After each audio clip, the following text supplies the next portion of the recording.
Everybody, welcome back to the Nerd Happening podcast. And we're going to start this off. We haven't done one in a while, but we're going to do a review on Mandalorian. We're going to just go by episode instead of doing all the season one like we did in just one podcast. So we do episode 1 of season 2. What was it called? The Marshal. And it kind of threw me for a loop for a second. Why? Well, they were, well, we'll get to that in a second. We'll just kind of give a brief summary. I love the intro part where Mando's rolling up with Baby Yoda and they're going through this, old dusty town, and you see the eyes in the background. Not really sure what they are, but they're evil. Mm-hmm. And, he goes to find Mandalorians, and that guy knows where one is at. But it kind of ends up being a trap. Oh, at the that fighting arena. Fighting arena, yeah. Yeah, I like that. I like that throwback to because it's all in the Star Wars mythos. So it has the big creatures. I can't think of what they're called. They were fighting in that arena. Mm-hmm. Yeah, because they were guards at Jabba's palace. It's almost like there's a lot of fan service in this episode. As far as that kind of stuff goes, well, I just like how that guy that the Mandalorian was meeting with, how he shot spoilers, how yeah, obviously spoilers, how he shot the fighting guy, and then they were blaming the Mandalorian on it, and then he was like, "No, I'm not playing that game." Oh yeah, that was John Leguizamo doing his voice too. See right there. Who is that? He's an actor. Oh, I'm like, should I know this person? Yeah, let's see what here's some of his big roles. Known for all that. I guess Spawn. I forgot he was in Spawn. He's the Violator. Yeah, they kind of turned it on him, and then he's just calm, sitting there, just like, no, not gonna happen. Uses his I can't think of what it's called. It's like bird something. That multiple little missile shooter he has on his arm. Right, I know what you're talking about. I don't know what it's called. Yeah, it's like Hive or something. Just Google it. Yeah, but then he just takes him out.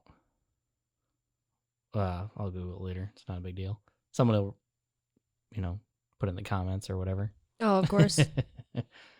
He takes them all out. Then he strings them up after he chases them.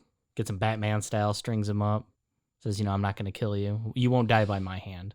And you're like, oh, he's not going to kill him, but you know what's going to happen next. See, I wasn't expecting that. No? No. Oh, I was.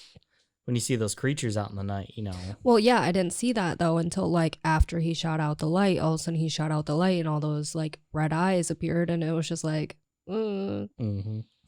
It says go to Tatooine, where there's a Mandalorian there, and I'm like, oh, I know what this is going to be. It's going to be Boba Fett. Yeah, that's what we were thinking. Yeah, and then they get to that.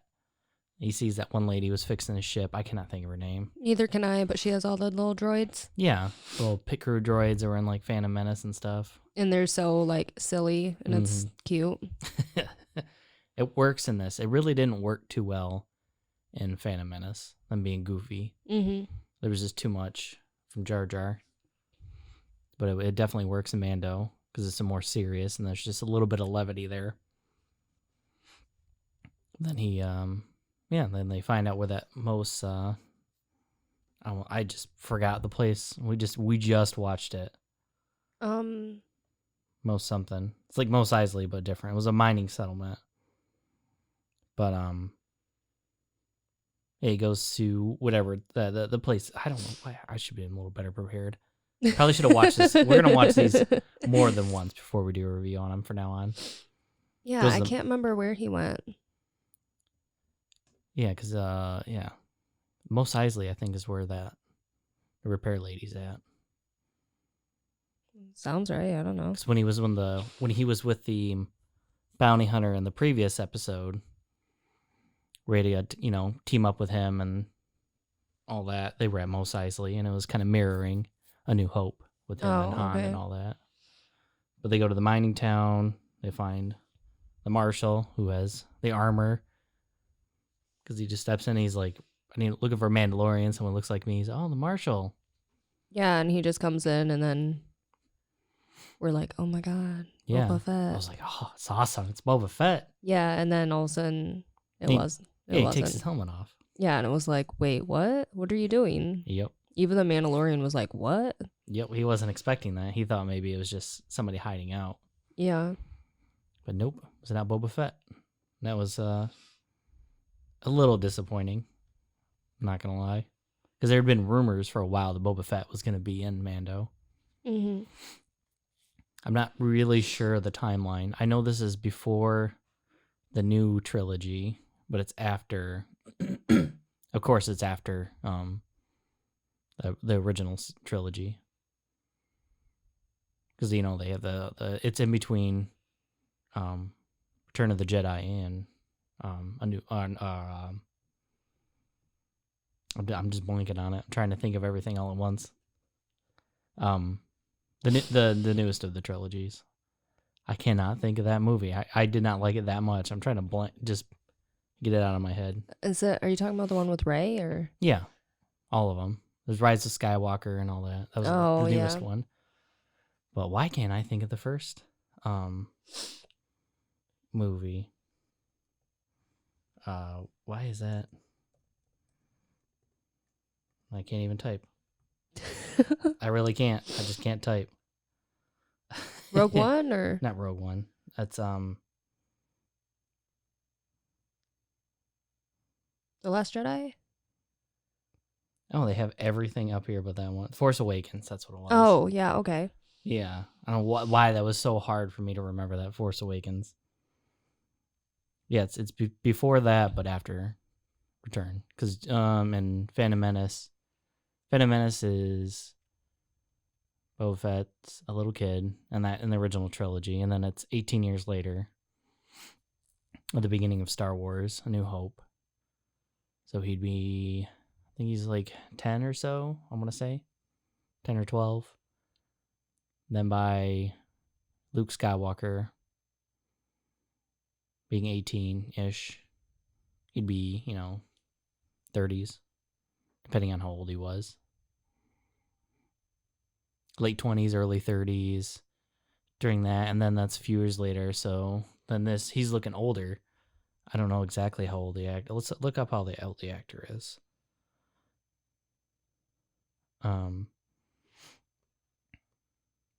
Played. Where's his thing at? 1960.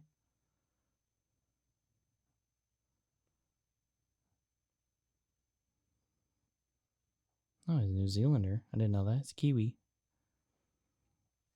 But yeah, 40s, 50s-ish. Well, if he was born in 1960. Yeah, that'd make him 60. 50. He's 60, yeah. Yeah. I don't know why I was saying 60s or so, but that depends on how old they want to make Boba Fett exactly. Because he could play somebody younger. But I assume he's 60, so this is somewhere in there. Don't know the exact timeline. But yeah. And it was kind of cool to see more Tusken Raiders. Seeing that they have a structure. They're not just mindless soldiers, or not soldier, but just bandits. They have a bit of a code and a societal structure. Mm-hmm. But it was almost like I kind of wondered if they, because he was doing a lot of sign language with it. I wonder if that was, if they don't just communicate with speech. I wonder if they use the sign language as just, because it's language, but they use their voice to convey tone. Yeah, that's what I was thinking. Yeah. That, unless their word sounds or whatever, can also mean several things. So then they sign just to specify a certain thing. That could be, yeah. Something like that. Mm-hmm. Like there's I don't know which microphone that is. Do you hear that noise? Maybe it's just my headphones. I don't know. But yeah, I was wondering that if it's just a combination of the two, or if they just do both. And it's just I wonder if they intended it to be something more, or if it was just something more of an artistic choice to make you feel like they're communicating better, rather than just making the noises and he's like, yeah, and he speaks back to them in English.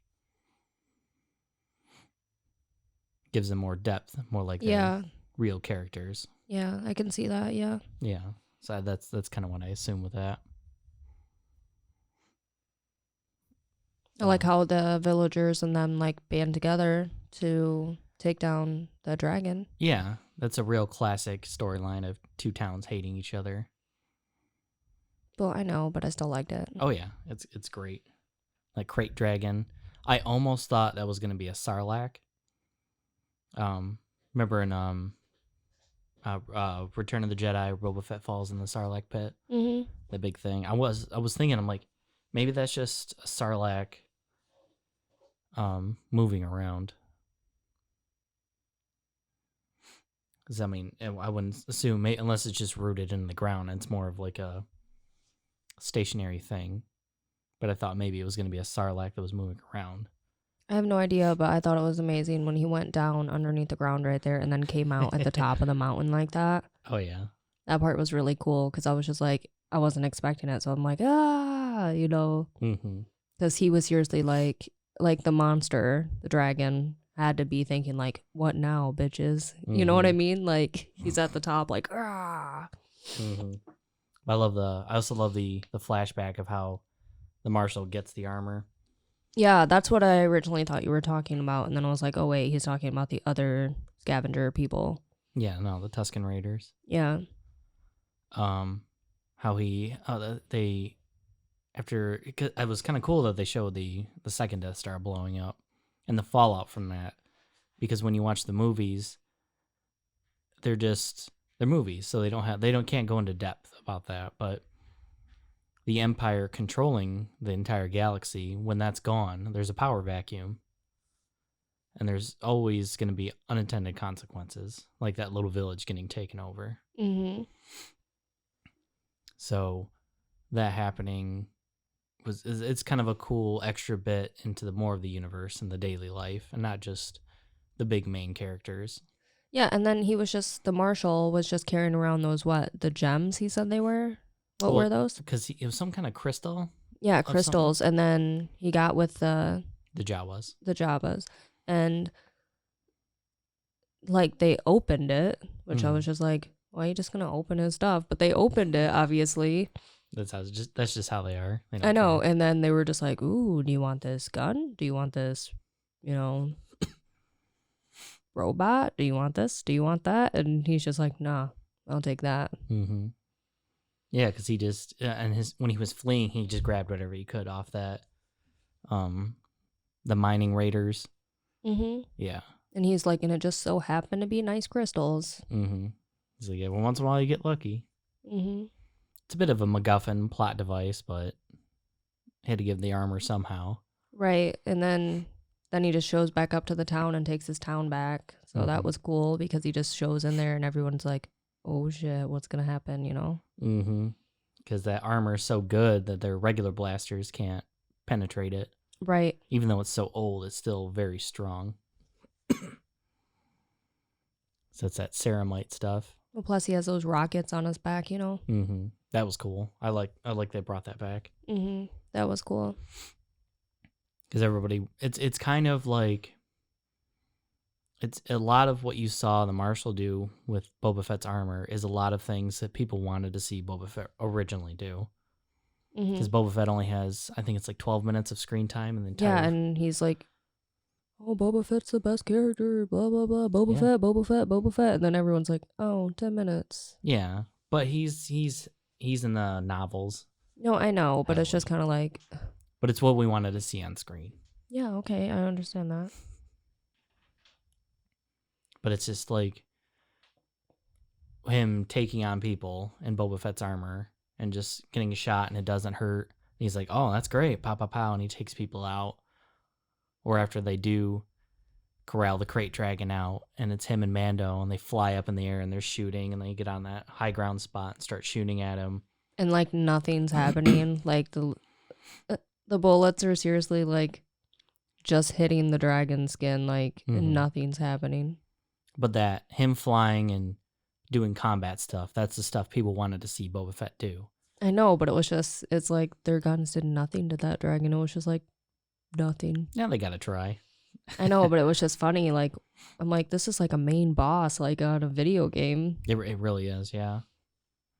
But that's just something I wanted to see Boba Fett do, being in real combat and do things. But well, yeah, it was badass. It was cool. Yeah. And him spitting up that acid stuff that just dissolved people. I didn't see that coming. Neither did I. That was pretty cool. Mm-hmm. I don't know if they knew that was gonna happen. No, like the marshal said when they were doing they had that little, I'm assuming some kind of snake lizard thing, and at the skeleton they put the rocks all to kind of plan things out. And he's like, that's the scale, because he said he'd only ever really seen the head or part of the head. Oh yeah, okay. So he didn't know the whole the magnitude of that creature, the crate dragon. Yeah, he was a lot bigger than what I thought. That's for sure. Mm-hmm. It was huge when he finally did die. Mm-hmm. Pulled him out. He's just essentially giant crossbows. Which is like, they were like hitting him with the crossbows and then like holding the rope.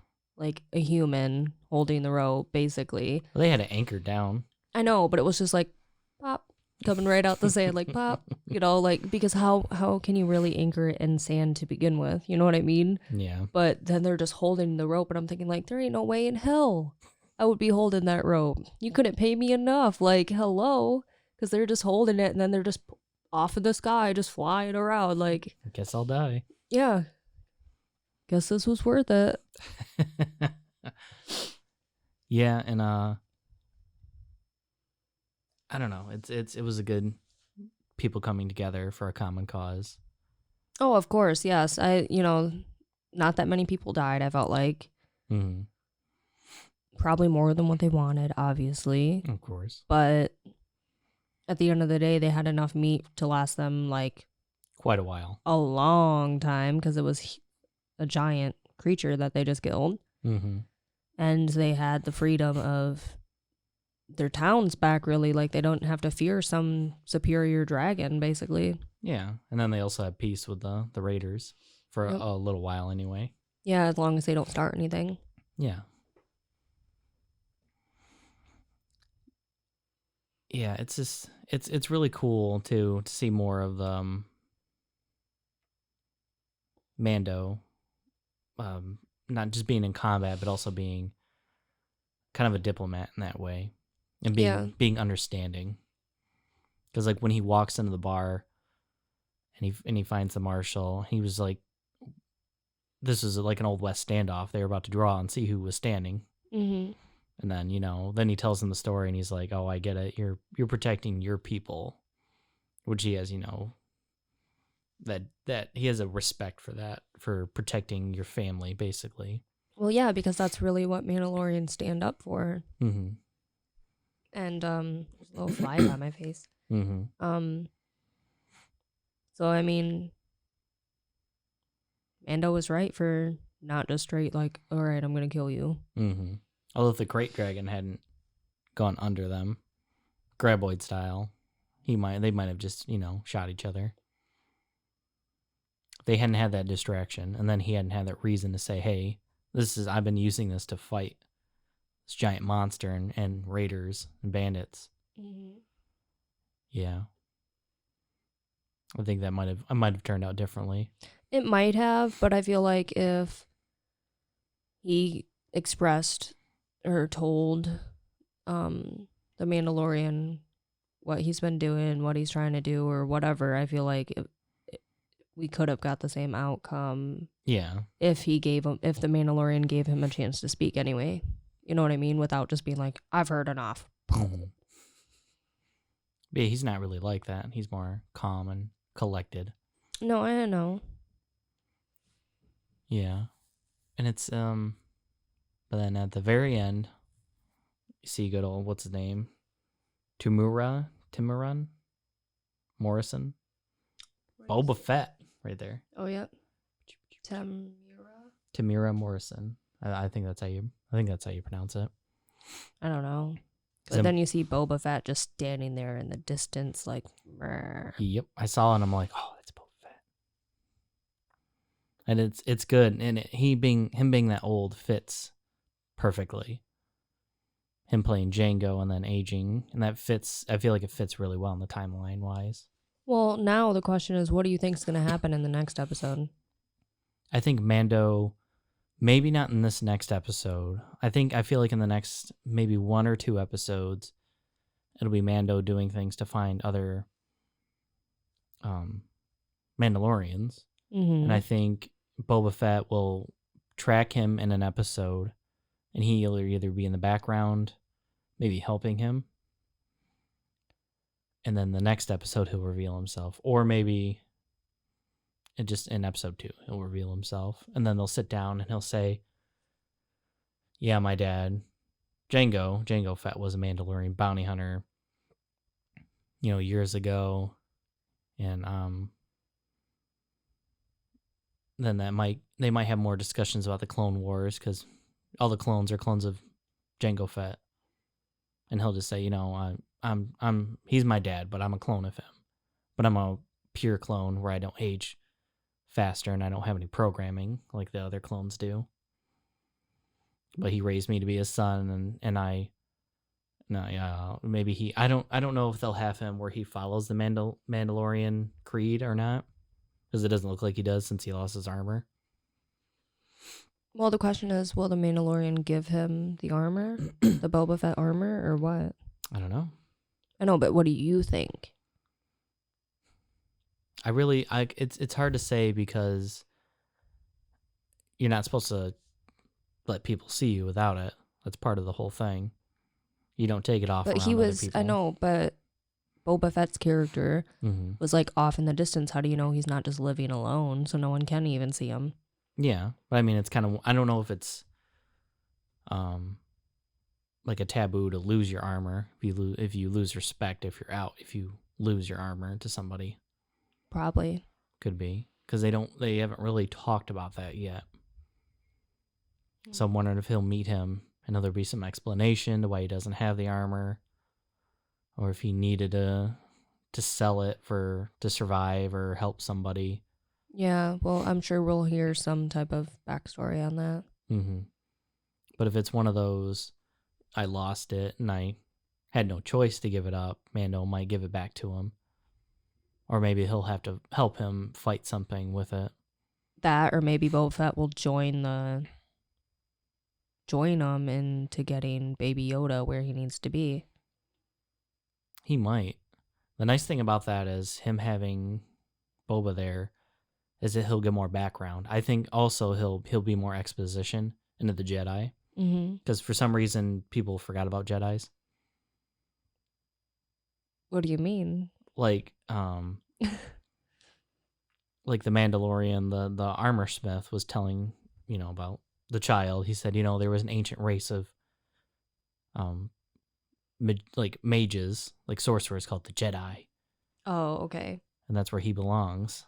And you're like, this wasn't that long ago. The Jedis were around. You know what I mean? It would be like our grandparents, like them back in their day, they're, talking about I don't know, something from their era, and you're like, oh, I don't know what that is. Something major, something huge from that era. I don't know. I don't see why they would all forget about them. But apparently, I don't know, maybe it's just because they're so far out. Or maybe they weren't quite that widespread. I mean, realistically, you only see what's really happening around you. So if Jedis aren't directly in front of you, it's not something I'm sure you'd think about. Well, I mean, like they saw the Death Star being blown up and all that. And then within one or two generations later, you forget about Jedis who fought in a clone war across the entire, galaxy. They're going from planet to planet for years. Yeah, it makes no sense why they forgot it, but they did. Yeah, it doesn't make sense. But I guess also Palpatine kind of tried to kind of kill all of them and wipe them from history. So that might. Oh, yeah, maybe. Maybe it didn't. Maybe it really doesn't take that long to go from something everybody knows to folklore or myth. I loved Baby Yoda in this episode. He was so involved. Just hiding, going, oh, yeah. Yeah, those little noises were like, I'm really glad they didn't, superpower him in this episode. Yeah, because he easily could have helped a million times. Yeah. I mean, I'm glad they didn't, have him lift the dragon. Yeah, of course. That's what I'm saying. He legit did nothing but be a baby. Yeah. I'm glad it's only been a few little things he's done. Not anything like... Well, it, takes everything out of him, though, too. Mm-hmm. Maybe if he was Yoda's age, he'd be able to. When he's older and more powerful. Mm-hmm. But yeah, he was just being a baby the whole time. It was so cute. Walking around. Because, when the Mandalorian first went up to, the tavern place, the first town, and he just got out of the vehicle, well, off the little bike or whatever, and just left Baby Yoda by the bike. And I was just like, you can't leave kids in the, vehicle. Unattended. And then next thing you know, here comes Baby Yoda just walking in da da da da da da da. And I was like, see what happens if you leave kids alone? They could get lost. Your little wizard child. Yeah, it's I love this show. I love it so much. I really do. Because it's everything I've wanted from Star Wars for a long time. About not just being about Jedi and being about awesome people. Because Mando's, he's like Boba Fett for years to me was always the Batman of Star Wars. Mm-hmm. Right, gadgets and things like that. And I know in one of the animated things that came out, he fought Darth Vader with a lightsaber and kind of held his own for a hot minute, but Vader would have, whooped him with it because he's a better swordsman.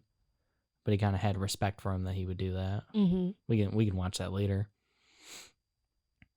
But he can stand up to Jedi. He can hang in there with them, kind of like Batman can hang in with Superman and all them. But it's also cool seeing, which is hard to think that. And I know you love Batman and stuff. I'm not trying to say that, but I'm saying realistically, Batman is a regular human who just has gadgets and this, that, and the other. Superman has abilities, and it's weird to think that Batman can, be with Superman. Mm-hmm.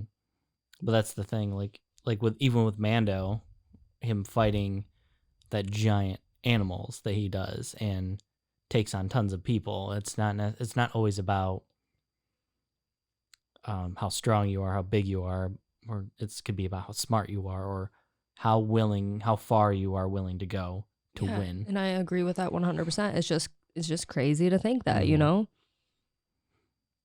Like him, when he went into the inside of the crate dragon, you knew that was gonna happen when you saw the bantha with all the explosives on the side of him. I feel so bad for that little animal. Big animal. He was little at heart. Mm-hmm. You get swallowed, and you're like, I was kind of thinking it would blow up in the cave, and you'd see him walk out the cave covered in guts. I didn't think it would pop up out of the ground, and he'd use his shocking ability on his rifle to tase it from the inside. I guess I didn't put too much thought into it. I was happy that obviously he came out of it, Mm-hmm. So I guess I didn't really think, he's gonna come out the cave or this or that and the other. The whole time I'm just like, where is he? Kind of thing. Mm-hmm. Because I thought it would blow up in the cave, and you'd see the creature come out, and then it would die. Then he'd pop out of the mouth and go, oh, that armor is really tough.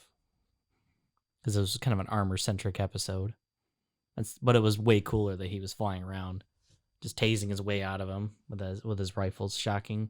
Yeah, that was cool. Then just boop, pow. And then I kind of was wondering if it was gonna rain down guts. See, I was wondering that too. I But definitely wanted it to be like a Jaws scene where the, and the sharks going everywhere. yeah, it just made me think of Tremors too, because he's the crate dragon's essentially a giant graboid. Because they've blown up graboids and their guts go everywhere in the movies. Yeah. But it's a Disney show, so like even when Mando stabbed people, there was no blood. Yeah, there really wasn't. Mm-hmm. Especially when the acid was hitting those people. It's just like you think you would have seen, how scary movies are where the skin starts melting off and then it's just like your bone. Like you think not necessarily that intense, but like something or burn marks or something. Yeah, no, just straight disintegration, basically. Yeah, it was just like clothes on the ground. Nothing happened. It's like, oh, you blinked and then you can't see anything else. Yeah, but this is kind of like it's like a PG-13 show, so it's gonna be like that.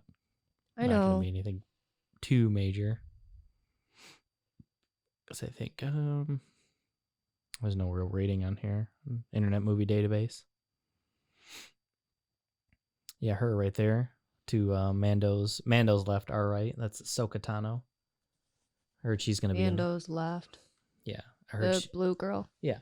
I heard she was going to be in the series because she was Anakin's Padawan. When he was really? When he was still a Jedi during the Clone Wars. Because when he became a full-fledged Jedi Knight, you get a Padawan. But she's very, I know she was in Star Wars Rebels. She's really powerful too. And she leaves the Jedi Order and becomes a gray Jedi. Kind of like a, not light, not dark, just kind of almost like a rogue Jedi, but doing good things. I'm like yawning. So I can't wait for that. If that's true, because people were talking about Boba Fett being in it. Now he is in it. Seeing his actor. I don't know. I'm excited for next week though. Oh, I know. I can't wait. Can't wait to see what happens. Because I don't know if we should have just waited till more episodes came out or did one by one. Because now, you know how I am. I'd prefer just to watch everything and not, I don't know how people did it back in the 90s. I really don't, how they, waited all the time. I like doing it like this. It feels better. It feels like you can really process the episode. Well, yeah, I know. And we'll have to get more people in here and talk about it more in depth. We could probably get Sarah Jeremy. We'll have to get them next time for this. I think that's long enough. This will be a quick little podcast. You think? All right, that's gonna wrap it up for our Mandalorian season 2, episode 1 review. We're gonna start cranking these out more frequently and once a week. Maybe we'll start doing more reviews on different series or movies. Maybe put them on Monday and do a regular podcast Friday or on the weekend or something like that. All right, sounds good to me. Yep. Well, thanks for watching, everybody. We'll see you next time. Bye. Bye.